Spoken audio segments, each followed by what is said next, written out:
pour la leçon, donc sur le chapitre puissance d'un nombre relatif, on est sur la troisième partie avec les puissances de 10 et notation scientifique. Donc pour le moment, on va juste voir jusqu'ici. Donc lorsque A égale 10, donc je rappelle que A, à chaque fois, on parlait en fait du nombre qui était mis à une puissance particulière. Donc lorsque A égale 10, on obtient une puissance de 10. On a 10 puissance n, c'est 10 fois 10 fois 10 fois 10, comme ça, et c'est n fois qu'on a le 10. Et 10 puissance moins n, c'est 0,000, et le 1, c'est le nème chiffre après la virgule.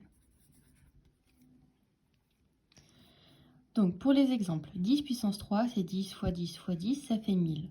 Ce qu'on peut retenir quand c'est une puissance de 10, mais la puissance est positive, si la puissance ici c'est 3, ça veut dire qu'on a 3 zéros. Si c'est 10 puissance 7, ça veut dire que j'ai un 1 avec 7 zéros derrière. Donc, c'est l'exemple ici, 10 puissance 7, c'est en fait 10 fois 10 fois 10 fois 10. Et j'en ai oublié un. Et ça fait en fait un 1 avec 7 zéros derrière.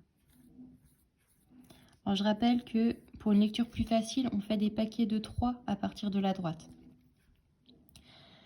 Ici, quand on a une puissance de 10 négative, donc par exemple avec le moins 3, ça veut dire que notre chiffre 1, il va se situer 3 chiffres après la virgule. Donc vous voyez ici, c'est 10 puissance moins 3, et le 1, c'est bien le troisième chiffre après la virgule. Donc si ici vous avez 10 puissance moins 6, ça veut dire que vous allez avoir un 1, 6 chiffres, enfin vous avez le sixième chiffre, pardon, après la virgule. Donc ça veut dire qu'on va avoir 0, virgule, et là je compte 1, 2, 3, 4, 5, et là c'est mon sixième chiffre, c'est le 1.